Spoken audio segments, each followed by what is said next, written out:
important because it expresses, it's another form of, I think, communication. And it's also a form of expression. And sometimes I might feel a certain way, and that's how I can express myself. Art is expression of impressions and not expression of expression. To know that we're expressing impressions is kind of like the core human experience, is that we can completely understand that we're making an impact on each other. Art is important for a number of reasons. One, for the artist, it's a means of self-expression. Two, it's also a pointed commentary sometimes on the social norm. It allows for people to not only express themselves individually, but also create connections with other people. Like the most important way to get people to have a voice for themselves. There are plenty of people who can't really express themselves, articulate themselves very well.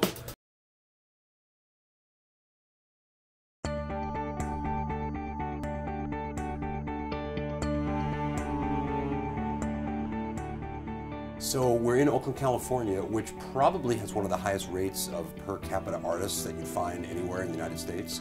I'm not sure if the statistics, if they even exist, but I think we know that. We just know that Oakland is really arts rich. And so students, some of their parents are involved in the arts. They grow up around all sorts of creativity and music and rap and stuff that they know and feel. So we need a place for them to express that, their contribution to that.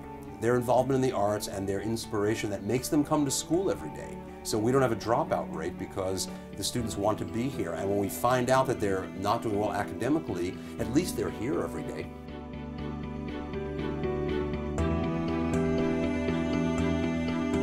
How would you feel if your ability to do art at school was taken away?